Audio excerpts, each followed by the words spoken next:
Hola, ¿qué tal están, amigas y amigos del software libre? Después de un lapsus sin encontrarnos en la red, retomamos a final de este 2019 una nueva edición de Compilando Podcast, donde tendremos a uno de los grandes divulgadores de GNU Linux, Yoyo Fernández. Yoyo lleva más de una década escribiendo en diferentes blogs y publicando vídeos sobre GNU Linux, así como siendo uno de los pioneros de los podcasts sobre software libre en español. Yoyo Fernández y sus múltiples actividades divulgativas será protagonista en la sección Algo Alguien. La noticia nos lleva a un nuevo miembro de la familia Slimbook, el Pro X15, un portátil muy potente que viene a mejorar muchos de los aspectos de su hermano menor Pro X y que nos ofrece desde hace algunas semanas la firma española volcada en GNU Linux y el software libre. De ello hablaremos con su CEO, Alejandro López. Y con este código ya escrito, pasamos a compilar una nueva edición, la última del año 2019, la última de esta década de Compilando Podcast.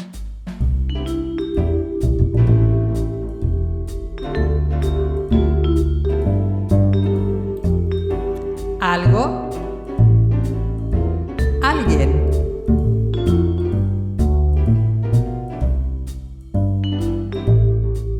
Una de las voces más reconocibles en la divulgación de GNU Linux para todos los públicos es la de Yoyo Fernández. Este andaluz lleva años ofreciéndonos su experiencia como usuario doméstico en el sistema operativo del Gnu y el Pingüino, desde foros, blogs, podcasts y vídeos. Hoy tenemos el gusto de tener con todos nosotros a uno de los precursores de los podcasts sobre GNU Linux y maestro para muchos de los que aunamos dos de nuestras pasiones, los audios y el software libre. Es todo un placer y un honor recibir en Compilando Podcast a Yoyo Fernández. Hola Yoyo, ¿cómo estás? Hola, ¿qué tal? Muy bien, Paco. Encantadísimo de tener en Compilando Podcast a todo un maestro de la difusión en GNU Linux, como ya hemos dicho en la presentación, antes de entrar directamente en la charla con Yoyo Fernández, y encantadísimo también de tener al padrino de Compilando Podcast, puesto que ya hemos contado en más de una ocasión y en más de un podcast que Yoyo Fernández tiene mucha culpa de que hoy exista Compilando Podcast, y él fue el que dio ese empujoncito. Yoyo, padrino de Compilando por ese empujoncito, como decía, de hace 3 años prácticamente, en fechas ya prenavideñas. Yo creo que fue en el que me dijiste que por qué no probaba a aunar un poquito las dos cosas, el software libre y aquella trascendencia de radio en podcast. Entonces, viniendo de todo un maestro como tú, pues no fue solamente un consejo, sino casi una orden. Hombre, a mí que me llames maestro, Paco, me ruboriza un poquito, ¿no? Porque, en fin, yo me comparo contigo y tendría que llamarte maestro, yo a ti. Pero bueno, yo sí recuerdo que me contactaste, a ver si me sale, hace ya bastante tiempo. Y a raíz de aquel mensaje me dio curiosidad, te llamé, te pregunté si querías salir en un podcast mío, creo que fue en Salmorejo Geek, y a raíz de eso pues ya surgió el tema del podcast y el tema de todas estas cosas que nos gustan a nosotros, ¿no? De lo que estaba haciendo yo en aquel momento en Killer Radio, que luego llegó Salmorejo Geek, en definitiva, pues para hablar de mi afición, ¿no? Que es la afición de mucha gente que me rodea, ¿no? De GNU Linux y el software libre. Y así digo que fuiste padrino de Compilando, y aquí estamos juntos en esta edición de Compilando, para hablar de Yoyo Fernández, de la trayectoria de, yo sí lo tengo que decir con mayúsculas, y no quiero, por supuesto, que entremos en discusiones, porque es un apelativo que te tengo que poner sí o sí, maestro en la difusión de GNU Linux, porque Yoyo, no solamente has hecho podcast, te conocemos muchísimo por ello, haces también muchísimas reviews, o más que reviews, tutoriales en YouTube, y por supuesto vienes de mucho antes de empezar a coger el micro para divulgar sobre GNU Linux y el software libre, escribiendo sobre el tema, en diferentes blogs. ¿Cómo empezaste? Vamos a empezar por partes. Antes de empezar a divulgar, tuvo que haber un PC tuyo en el que se instalase GNU Linux. ¿Cuándo empezaste con ello? Pues yo empecé allá por el 2004, 2005, ¿no? A raíz de, a un cuñado mío de un pueblo de aquí de al lado, pidió un equipo informático de estos que en aquellos tiempos la Junta de Andalucía te subvencionaba la mitad del equipo y bueno, pues esos equipos tenían que venir con GNU Linux instalado. En aquellos tiempos venía con SUSE Linux 9.0. En una de mis visitas a mi hermana y a mi cuñado, pues vi que tenían equipo nuevo, les pregunté. El equipo venía con Windows XP porque en aquellos tiempos nadie entendía de GNU Linux. Y además mi cuñado y mi hermana viven en un cortijo que ni allí había internet, ni había apenas luz eléctrica. Le llegaba todavía a 125 el voltaje de aquellas torres antiguas. Y le vi la caja verde bonita allí con el camaleón que ponía SUSE Linux 9.0. Yo no sabía lo que era. Le pregunté, ¿esto tal y cual? Bueno, le dije, ¿me lo prestas que le haga unas copias a esto y me lo lleve a mi casa? Bueno, me dijo que sí. Le hice copias a todos los discos, que creo que venían 2 DVDs y unos cuantos CD. Y ya empecé a buscar en Google qué era SUSE Linux y tal y cual, y lo instalé en mi Compass Presario de aquellos tiempos, un Pentium 2 con 512 o con 1 giga o 2 gigas de RAM, no recuerdo. Y bueno, y venía SUSE Linux 9.0 con KDE3, etcétera, con todo lo que había en aquel tiempo. Me dio curiosidad. Nunca llegué a hacerle funcionar la conexión a internet porque tenía un mod de 56K. Pero bueno, lo instalaba y cuando no me funcionaba, me retaba, lo quitaba, lo volvía a poner, lo quitaba y así una y otra vez me dio curiosidad y luego ya pues seguí. Cuando ya llegaron los primeros modems por USB, seguí con el tema. Conocí Ubuntu, el primero, 4 días yo empecé con Ubuntu con el primero y ya pues fui siguiendo. Pero conocí realmente Linux o GNU Linux en la casa de mi cuñado, en la caja con SUSE Linux 9.0. De SUSE a Ubuntu y de ahí a muchísimas distros más. Pero de ello, vayamos cronológicamente, hablaremos un poquito más tarde. Vamos a ver ahora cuando, después de pasar por esa primera SUSE, después de estar en Ubuntu, se le ocurre a Yoyo Fernández pues divulgar sobre esto que está experimentando, sobre GNU Linux y el software libre. ¿En qué momento te abres y por qué vía? Creo que fue lo primero un blog, ¿no? No, lo primero fueron los foros. Yo he sido siempre carne de foro, de aquellos foros antiguos. Estaba yo en mi equipo ese Compass Presario que tenía una ATI Radeon 9200S y no me funcionaban los drivers gráficos. Y buscando en Google encontré un tutorial de un tal Ajax en un foro que se llamaba espaciolinux.com, que está vivo a día de hoy, y me funcionó. Y conseguí instalar en aquellos primeros Ubuntus los drivers gráficos de ATI en mi Ubuntu. Y en agradecimiento a ese tutorial, a ese Ajax usuario que al final resultó ser el dueño de espaciolinux.com, con el cual todavía mantengo en contacto, en agradecimiento decidí registrarme como usuario en espaciolinux.com. Puse un mensaje, me he registrado simplemente para agradecer este tutorial y a raíz de ahí empecé a participar en el foro, en todas las categorías. Con el tiempo me hicieron moderador y con el tiempo me hicieron administrador. Y pues bueno, ahí empecé a escribir tutoriales, a contestar a preguntas, cuanto que fui aprendiendo, ¿no? Y me hacía falta cualquier cosa, pues buscaba o preguntaba en el foro, iba aprendiendo. Y en los foros donde escribía mis primeras cosas. Luego ya conocí los blogs y ya luego me pasé a los blogs. ¿Y cuál fue ese primer blog en el que escribía Yoyo? Pues tuve un tiempo muy loco. Tuve un tiempo en que, dependiendo de la distro donde estuviera, tenía un blog de temática de esa distro. Por ejemplo, estuve un tiempo con Fedora y hice un blog que el título del blog prácticamente todo en wordpress.com, en wordpress.wordpress.com. Pues hacía el blog. Luego tuve un tiempo OpenSUSE y había otro blog simplemente para OpenSUSE. Mis primeros blogs, creo que uno se llamaba Ubuntu 308. El 308 me ha perseguido siempre. Ubuntu 308.wordpress.com. Unos cuantos, uno de Fedora, otro de OpenSUSE, otro de Ubuntu también, y al final donde los iba borrando. Pero al final donde me establecí ya y donde tuve el boom fuerte fue en Dapple Linux, que todavía está vivo, dapplelinux.wordpress.com, que con el tiempo le compré propio dominio, yoyo308.com, y me pasé ahí. Estuve año y medio por ahí y volví y dejé el dominio y volví a Dapple Linux, que a día de hoy sigue existiendo ya como archivo. Y en ese blog fue donde realmente me di a conocer a mucha gente, pues escribiendo sobre lo que yo iba viviendo en el propio sistema operativo GNU Linux, ¿no? O sea, mis vivencias, problemas, cómo lo iba resolviendo. En definitiva, todo lo que me iba pasando en GNU Linux lo iba dejando en el blog. Y posteriormente siguieron conocidos blogs para todos los que en algún momento hemos buscado probablemente algún tutorial, y esos blogs a su vez tendrían referentes. ¿Quién eran por entonces tus referentes? ¿En quiénes te inspirabas o quiénes eran aquellos a los que tú leías como buscador de tema GNU Linux, de tema software libre, y en los cuales probablemente también te inspirabas para escribir? ¿Quiénes eran en ese caso tus maestros? Había uno que era indiscutible, que todavía recuerdo, y todavía tendrá blogs por ahí archivado, y a día de hoy creo que todavía sigue recibiendo muchísimas visitas, a pesar de que ya muchísimos años cerrado. Era Entre Tustes y Pepinos. Sí. Entre Tustes y Pepinos. Ese era el número uno. Esa es la forma de escribir, de redactar. Ese blog no tenía comparación con otro ninguno. Había otro muchacho de Fedora que escribía mucho sobre Fedora, era un maestro, también lo seguía, no recuerdo el nombre, que me perdone. Y el otro puntero era Ubuntu Live.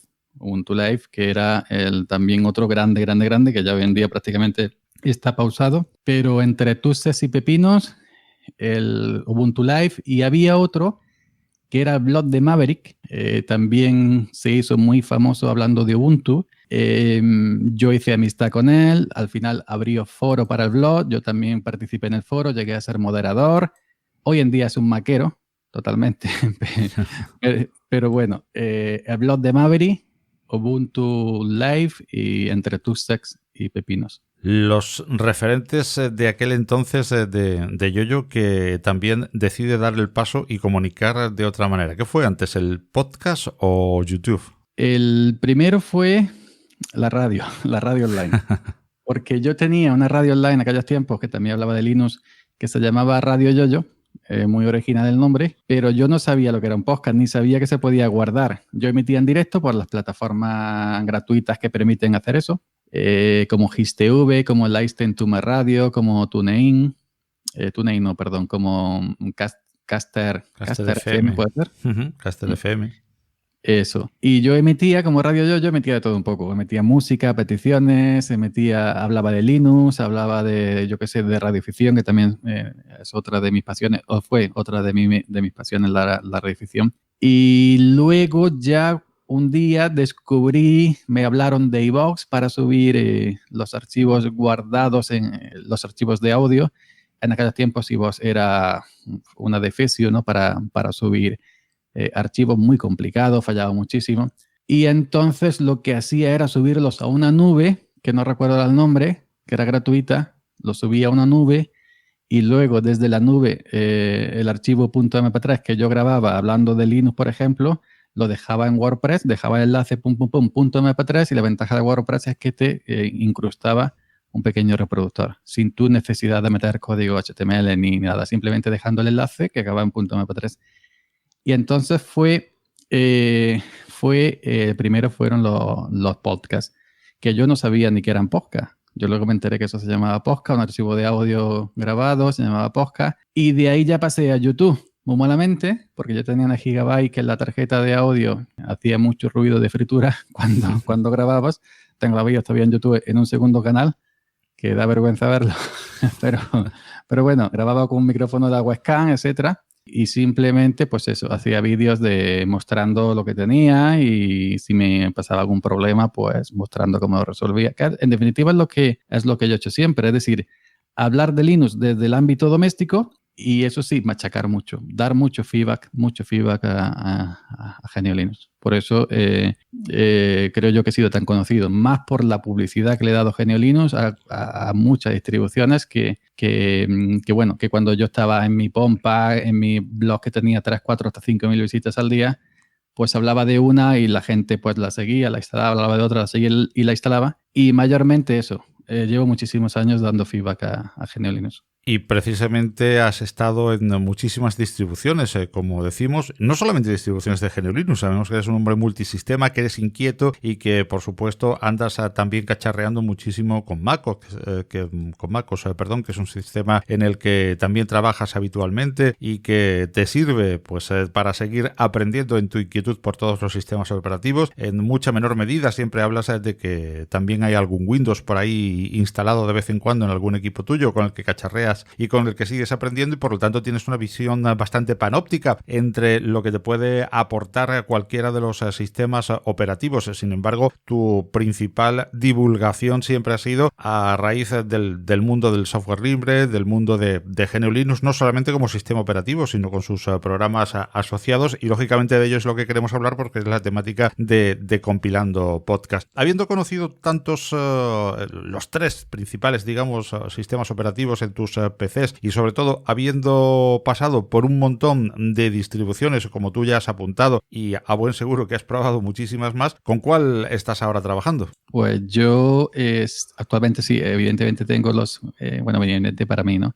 Tengo los tres sistemas, tengo Windows, MacOS y Linux y GNU Linux. Eso sí, siempre he hablado sobre GNU Linux. Nunca me ha llamado la atención a escribir sobre Windows, a lo mejor un artículo ahí suelto, y sobre MacOS también otro. Pero a pesar de tener un blog abierto a la tecnología en general, siempre me he volcado de manera, digamos, por inercia a GNU Linux. He pasado por prácticamente todas las distribuciones. Todas hay algo de que aprender y todas tienen sus cosas buenas, sus cosas más chunguillas, digamos. Pero he pasado por todas menos por Gentoo y por Slackware.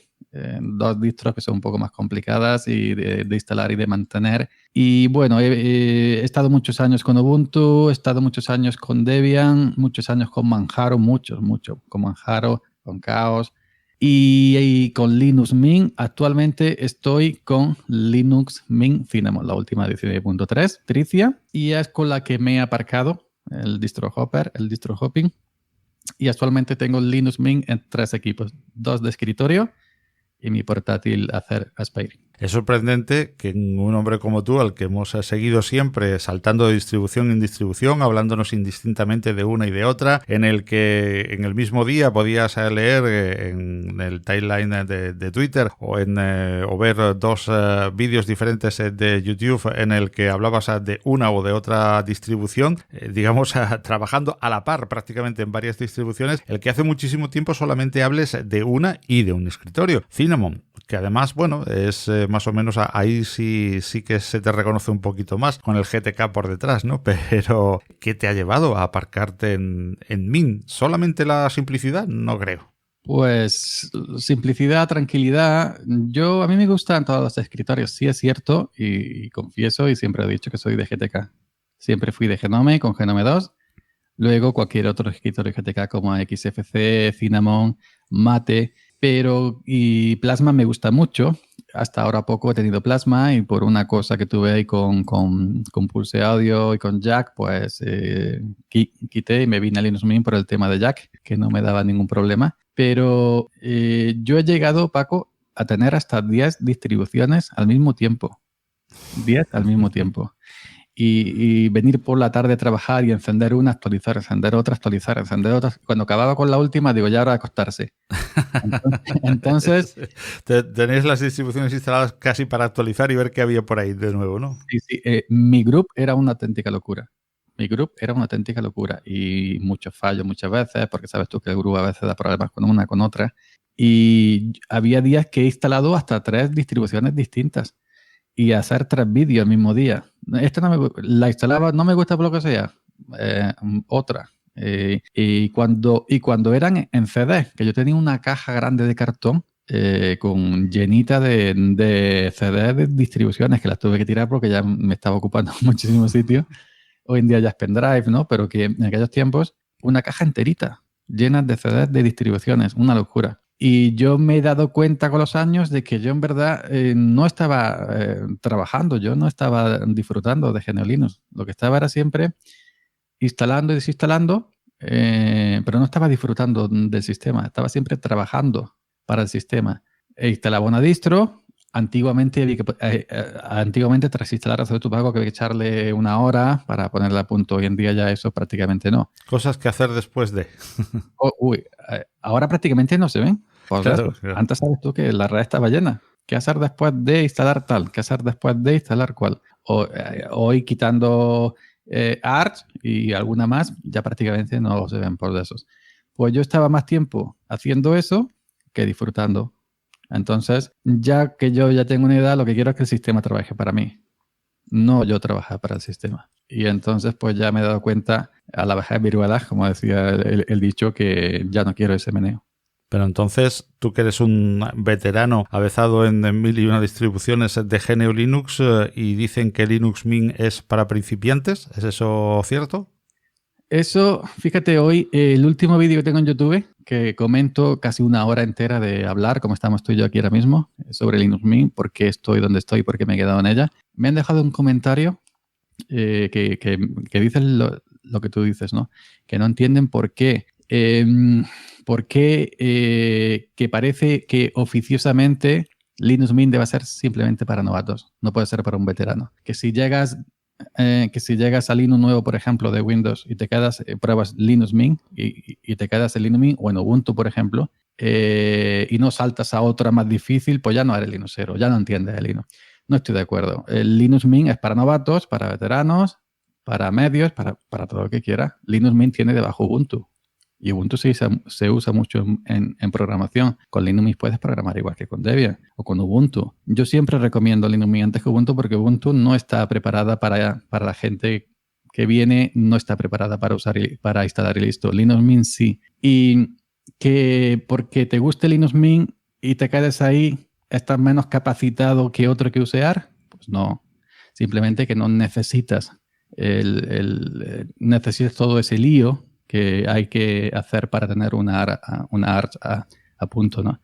No hay por qué poner esas etiquetas. Pues hemos conocido que estás en Linux Mint, decíamos, después de atravesar muchísimas distribuciones. Por lo tanto, también después de haber escrito, después de haber grabado para YouTube y sobre todo de haber hecho miles de interesantísimos podcasts sobre GNU Linux, tú solo y en compañía, porque también participas en muchísimos otros podcasts de compañeros. Este es el caso en el que te recibimos, como siempre, con los brazos abiertos. Pues tienes una visión también, como decíamos antes, bastante multilateral de lo que era GNU Linux la década pasada y en la anterior, pues vamos a remontarnos a casi 20 años, ¿no? Que llevamos ambos metidos en este tema y lo que es ahora. Evidentemente podríamos estar horas y horas y horas hablando de las diferencias de aquel GNU Linux y las similitudes que puede haber ahora, pero hagámoslo en un par de frases, en algo muy muy notorio, en un par de cosas o tres que pesen mucho. ¿Qué se diferencia ese GNU Linux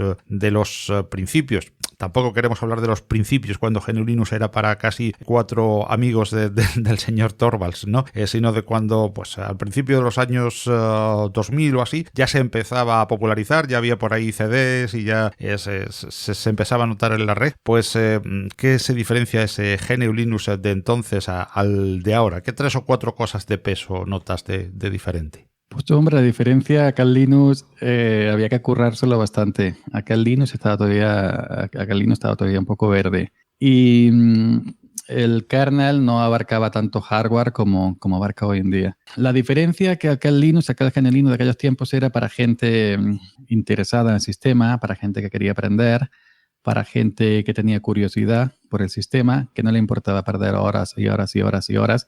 A mí eso nunca me ha importado. Yo me he hecho tutoriales en mi blog de que tardaba 4 o 5 horas en redactarlo sentado delante del monitor en la mesa y no me levantaba. Y lo que sí está claro es que para usar Linux o GNU Linux tienes que tener curiosidad por el sistema. Y hoy en día pues es la facilidad. Hoy en día ya no te hace falta ser tan curioso para usar GNU Linux. Te instalas, por ejemplo, una Manjaro, te instalas, por ejemplo, una Linux Mint, como en mi caso, Y no necesitas abrir una terminal, no necesitas saber todo los recodos del sistema, del kernel, etcétera, porque las distribuciones te lo dan prácticamente todo hecho porque quieren llegar a más usuarios. Entonces, cualquiera que tenga un mínimo interés puede usar GNU Linux. Y entonces no te hace falta estar delante de una pantalla, no te hace falta tantas y tantas horas, no te hace falta buscar tanto en Google, por ejemplo, en foros, en blogs. Por eso ya no hay ese hervidero de blogs que había antes, ese hervidero de foros que también prácticamente han desaparecido y se concentra prácticamente todo en Telegram, pero mayormente es para compartir, ¿no? Porque hoy en día cualquiera puede instalar GNU Linux y la diferencia es la facilidad. La facilidad que hay ahora comparado con la dificultad que había antes, que había que currárselo, ¿no? Y había que estar ahí aprendiendo, hincando los codos. ¿Y algo que haya empeorado desde entonces? ¿Que veas peor o que no te guste o que te haga sentir más incómodo? Yo he sido muy crítico con la comunidad en sí. Yo he sido muy crítico con la comunidad de GNU Linux. Y para mí uno de los principales en aquellos tiempos, y aún se conserva, aunque son una minoría, de los principales escollos que tenía este sistema operativo era la propia comunidad. Porque al que llegaba nuevo lo espantaban. Al que llegaba nuevo lo apaleaban prácticamente. Las guerras que han habido entre la comunidad por escritorios, por distros, que hoy en día siguen prácticamente, si no igual, pero casi. Y bueno, en todos los sitios cuestionaban, ¿no? Pero la comunidad de GNU Linux ha sido, yo creo que a veces ha puesto la zancadilla más que ha ayudado. No se puede, evidentemente, generalizar en todos los sentidos, en todos los campos, ¿no? Pero bueno, por lo demás, pues no sé.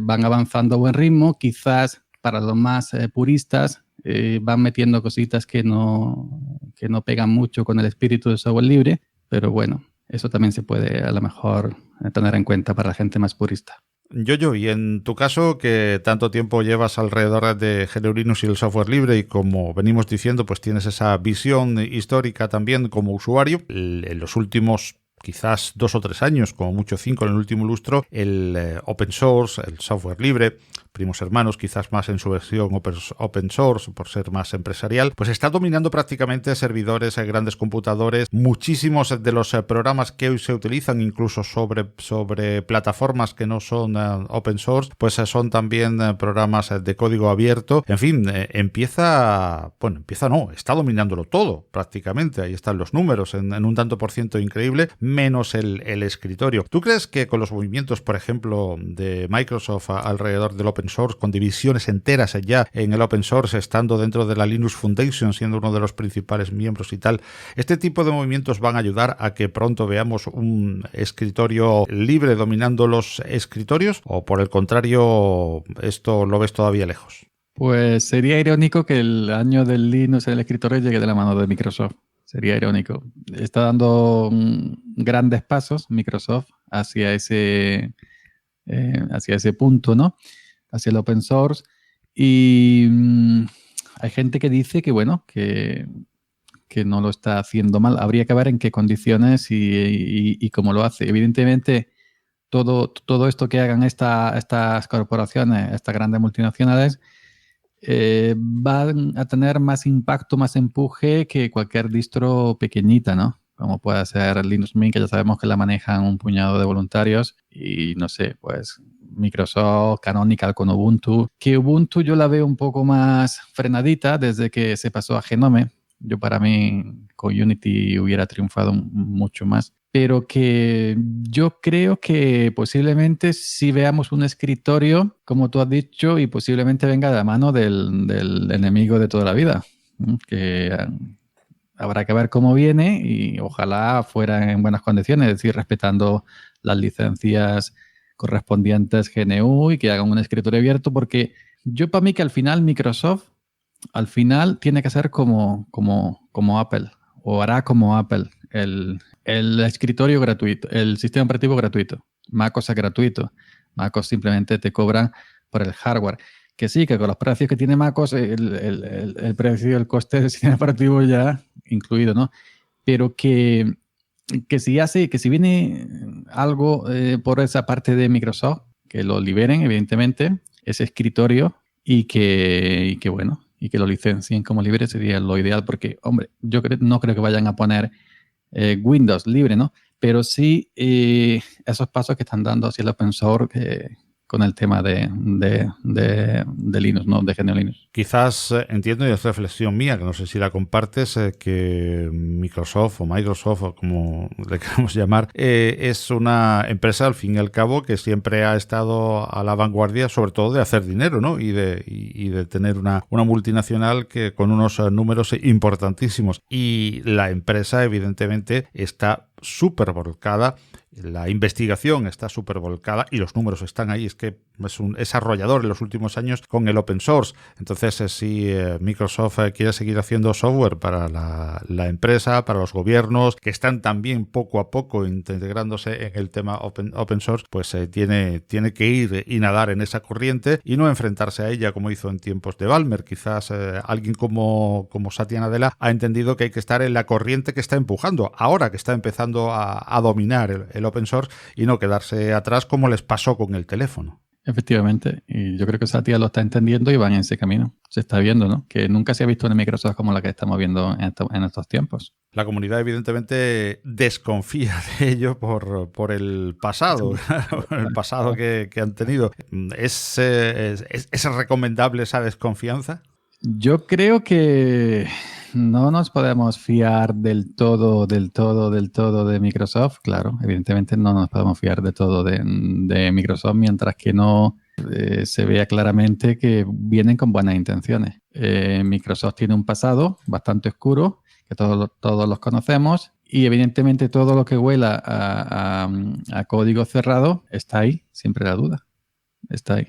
Entonces, no es que vayamos a odiar la muerte y ir allí a Redmond a pegarle fuego, pero sí tenemos que tener una desconfianza, sí.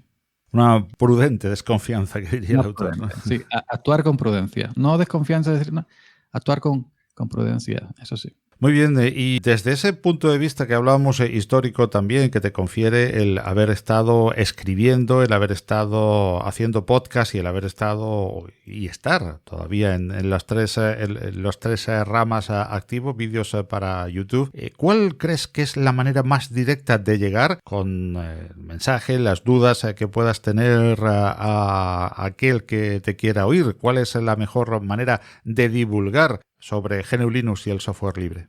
Pues lo que voy a decir va a resultar irónico. La mejor manera, la más rápida, la más potente, por llamarla así, aunque no es la palabra, no me sale la que quiero decir, viene de la mano de lo cerrado, de lo privado, es YouTube. Yo he escrito mucho en blog y en su tiempo tenía buena aceptación, muy buena aceptación, pero la forma de consumir contenido ha cambiado. Ya nadie prácticamente lee. Los foros están prácticamente muertos, salvo excepciones. Los blogs están prácticamente muertos, salvo excepciones. Los blogs personales sí. Y bueno, la forma de consumir contenido ha cambiado hacia lo multimedia.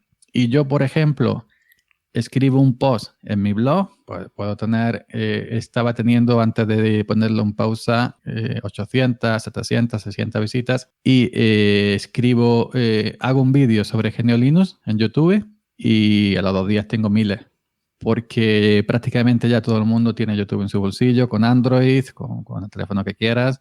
Es muy rápido, llega mensaje muy directo, la gente te ve, la gente puede opinar en un solo clic porque todo el mundo tiene YouTube, todo el mundo tiene una cuenta Gmail. Y es decir, te lo puedes llevar a todos sitios y es muy, muy llevadero de consumir, no cuesta apenas nada, ¿no? Y yo estoy teniendo en YouTube un feedback tremendo de miles y miles y miles de visitas que nunca jamás en la vida había tenido en ningún otro medio. Y el YouTube y los podcasts actualmente son los que se llevan la palma. Exceptuando 4 blogs que siguen triunfando. Tenemos el tema de Muy Linux, que sigue ahí dando guerra, y son la referencia. Atareado, que también está ahí el hombre que sigue siendo referencia. David 8B y Linuxito. Algunos cuantos blogs más que siguen resistiendo, pero la forma... Esos blogs yo creo que lo visitan la vieja guardia como nosotros, ¿no? Pero la forma de consumir contenido ha cambiado hacia lo visual y hacia el oído, hacia la vista y hacia el oído. Aunque quizás el podcast tenga una rémora añadida, es que quizás para ciertos tutoriales o ciertas cosas específicas es mucho más fácil explicar a través de YouTube, porque puedes compartir una pantalla, ¿no? Y aparte también de eso, que eso puede ser simplemente para temas específicos, porque claro, el podcast también puede tener la facilidad de que simplemente como información pues puedes hacerlo pues haciendo las tareas de casa o corriendo, haciendo deporte o en el coche, ¿no? También tenemos la rémora de que el podcast, el medio este en el que estamos ahora difundiendo, pues lógicamente también es muchísimo menos conocido todavía en España, todavía está por explotar, digamos, y YouTube está ya, como tú bien decías, en boca de todos, ¿no? Hombre, claro. Es que, por ejemplo, yo he hecho una instalación de OpenSUSE, por ejemplo, que ahora recuerdo, en audio, en un podcast. Yo iba instalando OpenSUSE y lo iba grabando al mismo tiempo en un micrófono. Luego lo colgaba. Evidentemente no tienes esa información visual. Ahora creo esta partición, ahora pongo aquí este usuario. Ese tipo de cosas requiere vídeo, ¿no? Y luego también he hecho mucho vídeo, simplemente opinión, que no tienes por qué ver el vídeo. Puedes dejar YouTube abierto en un segundo plano y simplemente escuchar mi voz. Son cosas distintas. Ambas cosas también se pueden complementar en ciertos sentidos, pero que hoy en día si triunfa, lo que está triunfando hoy en día es el vídeo y los podcasts. Y el blog tiene su pequeño todavía grupo de usuarios, su pequeña comunidad de la vieja guardia, y los foros pues prácticamente por desgracia están donde están, ¿no? Pero que hoy en día si quieres tener muchas visitas, si quieres triunfar, inclusive puedes monetizar y sacarte un dinerillo. YouTube para tutoriales, para explicar, para revisiones de distribuciones, etcétera. YouTube es el estándar de vídeo en Internet, queramos o no, y ahí es donde hay que estar. A pesar de que sea cerrado. Pero aún seguro que si te pregunto, Yoyo, por 4 o 5 aplicaciones que veas netamente superior en código abierto y en software libre a las aplicaciones o a sus equivalentes privativas, seguro que 4 o 5 te vienen a la mente rápidamente, ¿verdad? Aplicaciones depende para que estén enfocadas. Bueno, digo aplicaciones que en su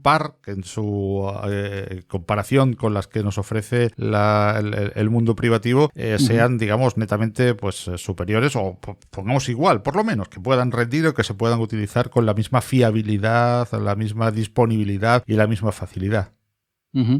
Yo uso mucho Audacity, por ejemplo. Ya sabemos que es multiplataforma, tanto GNU Linux como Windows como MacOS. Audacity lo usa desde el más simple hasta el más profesional. Yo conozco gente profesional que usa Audacity para editar. Luego tenemos Ardour, que está a nivel de los grandes DAWs. Luego tenemos Jim, también pues para la gente que no necesita, digamos, el nivel ese de técnica de otros como Photoshop. Y luego tenemos uno muy importante que es muy, muy usado, que es OBS. Y se usa tanto para emitir en directo en YouTube o en Twitch o para grabación local. Todos los grandes, toda la gente que quiere jugar online usa OBS y OBS hay que recordar que es también software libre. Firefox, por ejemplo, se me viene a la mente Firefox también.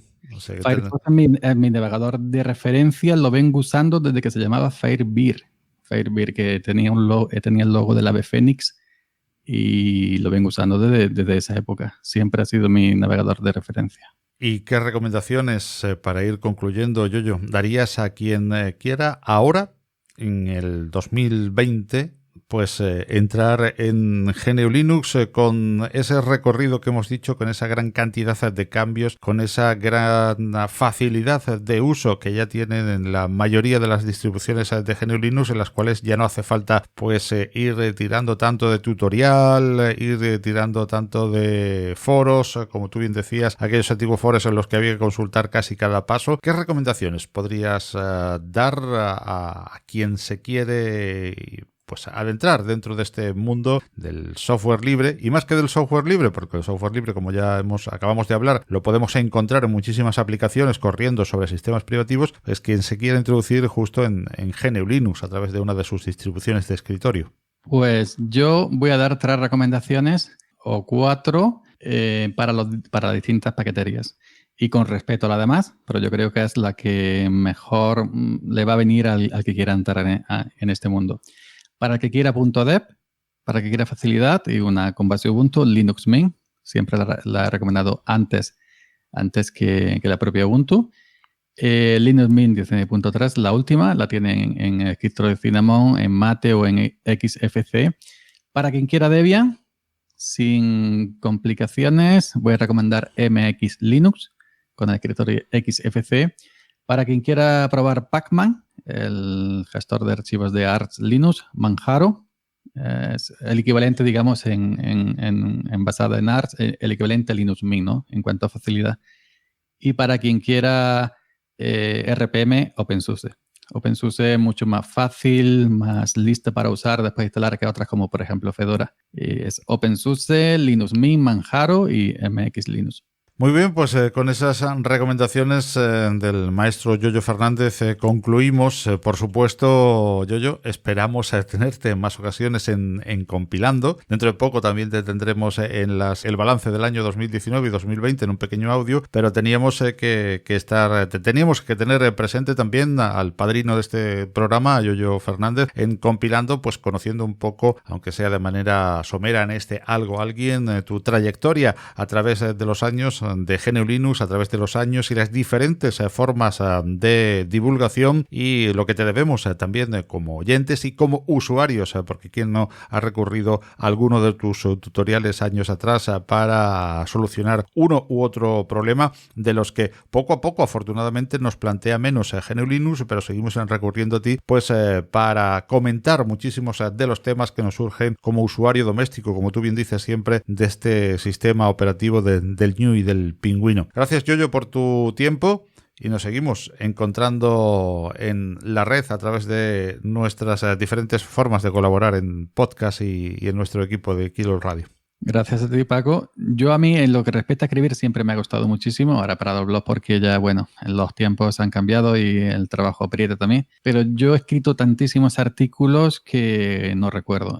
Yo he buscado en Google problemas y me he encontrado a mí mismo en la búsqueda de Google. Digo, leñe, yo no sabía que había escrito esto. Y me ha gustado siempre, ya te digo. Yo he escrito tutoriales grandísimos que están ahí todavía. Pero bueno, grandísimo me refiero por largo, ¿no? No porque yo me vaya a poner que mi tutorial, no, simplemente por largo. Y nada, un placer participar en Compilando, el podcast que lo vine a hacer. No te voy a desear suerte porque ya sé que de sobra tú tienes aquí una profesionalidad. Sonido envidiable, montaje envidiable, buen hacer, buena gente, buenas entrevistas. Y muchas gracias por haberme traído aquí. Y bueno, y tú también sabes que en cuanto que haga falta para Salmorejo, para aquí la radio, ahí tiramos de ti también. Y nada, muchas gracias. Muchísimas gracias, Yoyo, por compartir estos minutos de Compilando Podcast, maestro.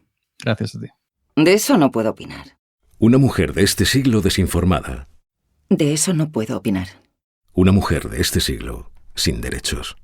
Muchas mujeres de hoy no son la mujer del siglo XXI que imaginas. Llama al 900-811-888 y colabora con Manos Unidas.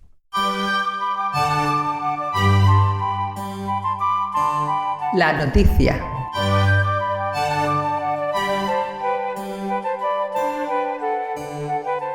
Hace unas semanas nos encontrábamos en la red de redes la siempre agradable noticia de un nuevo portátil con GNU Linux de serie en sus entrañas, el Pro X15 de Slimbook, un ordenador que mejora no solo el tamaño, sino muchas de las prestaciones de su hermano Pro X. Para hablar de este nuevo Pro X15, también de una especial iniciativa de Navidad de la mano de OpenExpo junto a la firma valenciana y de aspectos de su gama y su constante renovación y compromiso con GNU Linux y el software libre, tenemos hoy el placer de recibir en Compilando Podcast a Alejandro López, CEO de Slimbook. Hola Alejandro, ¿qué tal estás?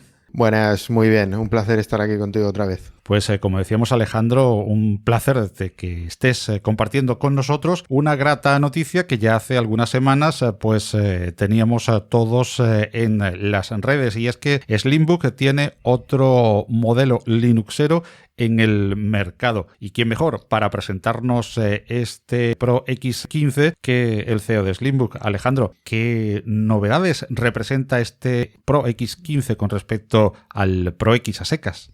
Bueno, pues el Pro X de 15 sería el hermano mayor del actual Pro X. El Pro X lo lanzamos en junio y la verdad es que ha sido un éxito en ventas. Es un portátil de aleación de aluminio y magnesio, muy, muy ligero, de 14 pulgadas. Es un ultrabook con gráfica dedicada, pero que le faltaban algunas cositas, ¿no? De hecho, es de lo más completo que hay, pero porque, bueno, tienes desbloqueo facial y touchpad con gestos, además implementado con nuestras aplicaciones. Pero bueno, sí que es cierto que si no solo buscamos la movilidad, y buscamos también sustituir una estación de trabajo, sí que los clientes nos estaban comentando que requerían un ordenador de 15 pulgadas, 15,6 en este caso, que fuera más potente todavía. Entonces, el Pro X de 15 no solo es un portátil como el Pro X, pero en 15,6 pulgadas, sino que es un portátil que en lugar de llevar un procesador Intel de la serie U de Ultrabook, de bajo consumo, lleva un procesador de la serie H, la serie alta de Intel. Es un procesador pues con más núcleos y con mayor velocidad que nos permitiría virtualizar, por ejemplo, más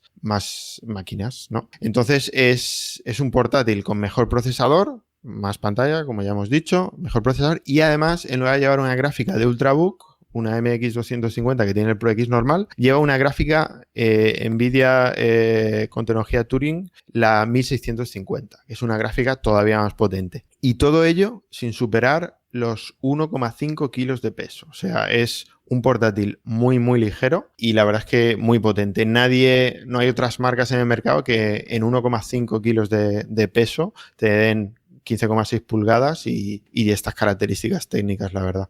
O sea, que nadie se llame engaño de que no solamente ha crecido la pantalla y punto, ha cambiado bastante el modelo con un precio más que ajustado. Sí, la verdad es que sí.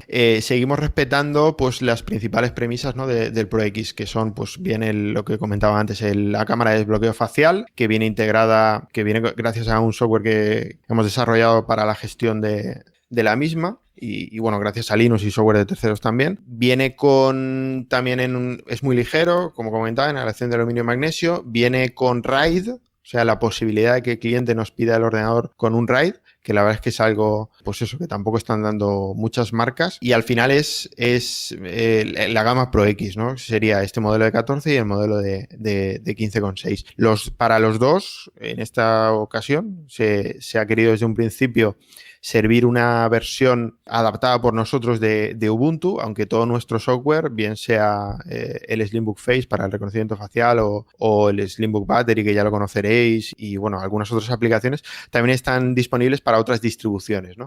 Y el cliente puede comprar estos ordenadores con varias distribuciones. Pero si nos lo piden con Ubuntu o si quieren reinstalar Ubuntu, tenemos una ISO totalmente tuneada, preparada y configurada con los software y también con los drivers más actualizados, que se llama Slimbook OS, y bueno, no se llama Ubuntu Slimbook Edition porque Ubuntu te permite redistribuir el código, pero no te permite utilizar su nombre comercial, ¿no? Pero al final es un Ubuntu tuneado, por decirlo de alguna manera, ¿vale? Para mejorar un poquito la experiencia de usuario y darle cosas que bueno, pues como el Slimbook Gestures, que te permite tener gestos en el touchpad como tienen los usuarios, por ejemplo, de Mac, que en Linux, pues la verdad es que no los tenemos y es una pena, ¿no? Bueno, Alejandro, y estamos despidiendo el año, y para despedir el año creo que también de la mano del principal evento en español de software libre y de código abierto, habéis traído algún regalito debajo del árbol de Navidad que además supone una renovación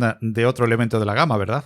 Sí, la verdad es que sí. Estamos ahora mismo con Open Expo. Estamos sorteando un Slimbook One, que lo que hemos hecho ha sido actualizarlo un poquito, mejorarle un poquito el procesador y bueno, mejorar también la carcasa. Ahora es más robusta. Y bueno, integra salida HDMI, salida DisplayPort, ¿vale?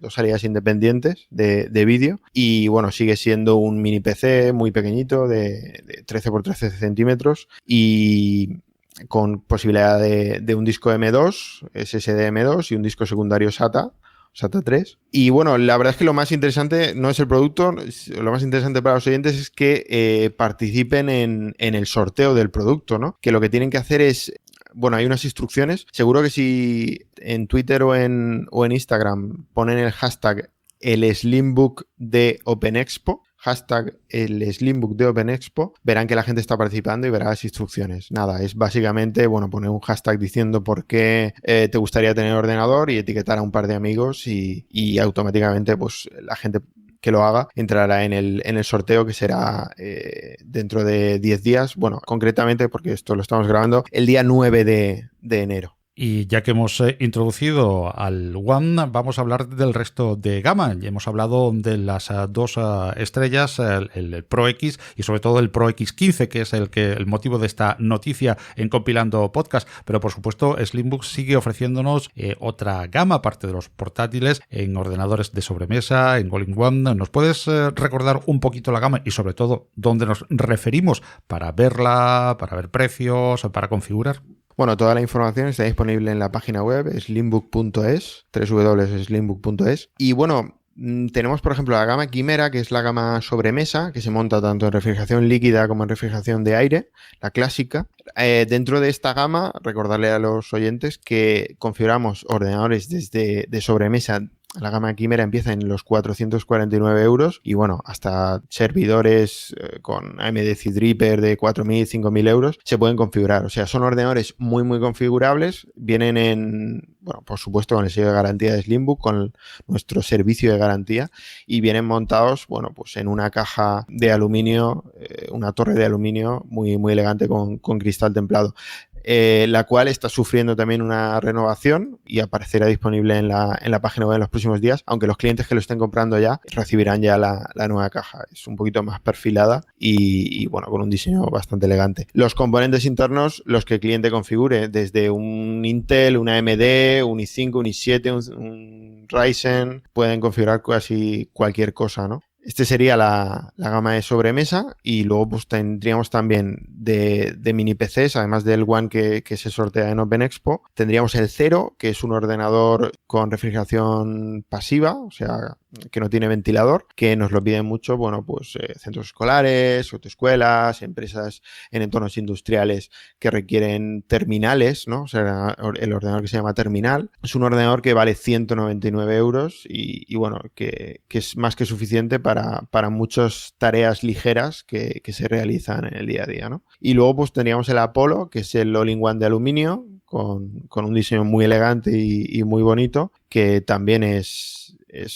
uno de los productos bastante interesantes de los que ofrecemos. Y ahí está toda nuestra gama, y este 2020 pues esperamos seguir renovando y seguir ofreciendo productos que algunos simplemente sufrían actualizaciones en sus componentes, y quizás, si todo marcha bien en las pruebas que tenemos, quizás haya algún producto nuevo, algo diferente en la gama. Y lo más importante para nuestros oyentes, amantes del software libre y de GNU Linux, es que pensados por, para y con el software libre y con GNU Linux preinstalado en sus entrañas. Correcto, así es. Los clientes siguen pudiendo elegir un montón de distribuciones disponibles en la página web, o elegir Dual Boot para los entornos empresariales que requieran Windows, que también nos piden de vez en cuando. Y siempre dándole al usuario la posibilidad de elegir y de configurar al máximo sus dispositivos. Muy bien, pues Alejandro López, CEO de Slimbook, muchísimas gracias por haber estado compartiendo con nosotros en este último Compilando Podcast del año,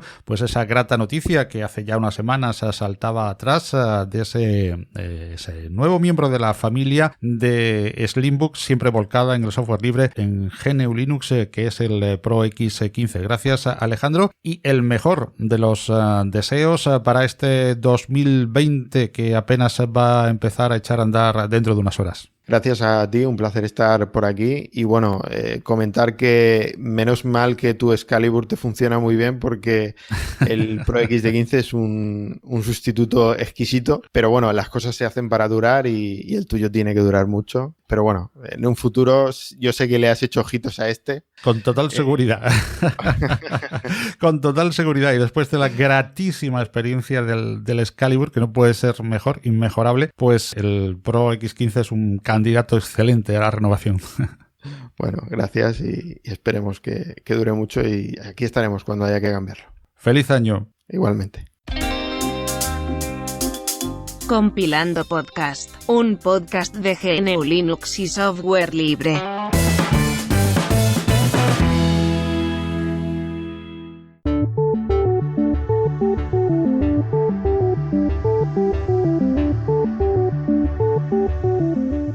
Y así hemos llegado al final de esta edición, última del 2019 y de la década de Compilando Podcast. Todos los contenidos de Compilando Podcast se licencian Creative Commons, así como la música que en él oyes, que procede de los fabulosos sitios incompetentfilmmusics.io de Kevin MacLeod y musopen.org, junto al tema The Man You Change the Bee de David Lozana. Si quieres colaborar con el programa en forma de donación, dirígete a la página principal de nuestro sitio, compilando.audio. Destinamos todas las aportaciones a la mejora del podcast y a contribuir, a su vez, con los proyectos del software que usamos para la grabación, edición y montaje. Muchas gracias a todos los que colaboráis con el podcast. Compilando está alojado en neodigit.net, tu proveedor de confianza en habla hispana. Con Neodigit tenemos un VPS que nos ofrece calidad, cercanía, exquisito trato y asistencia profesional y servicio excelente. Compilando podcast en neodigit.net. Ya sabes que puedes dejarnos tus comentarios y opiniones, así como sugerencias en el correo del podcast redaccion@compilando.audio. Igualmente puedes hacerlo en los apartados de comentarios de las diferentes plataformas que distribuyen el programa, como son iVoox, iTunes o Apple Podcast, Spotify, Google Podcast, Spreaker, SoundCloud, audios de YouTube, entre otros. O como fuente principal, la web del podcast compilando.audio. Hasta nuestro próximo encuentro en la red. Si Dios quiere, os deseamos salud y felicidad. Con un saludo especial a todas y todos de quien os habla, Paco Estrada. Que el año 2020 y la década que comienza vengan llenas de cosas buenas para todas y todos. Y por supuesto, que esté repleta de mucho y buen software libre. ¡Que lo hay! ¡Hasta luego!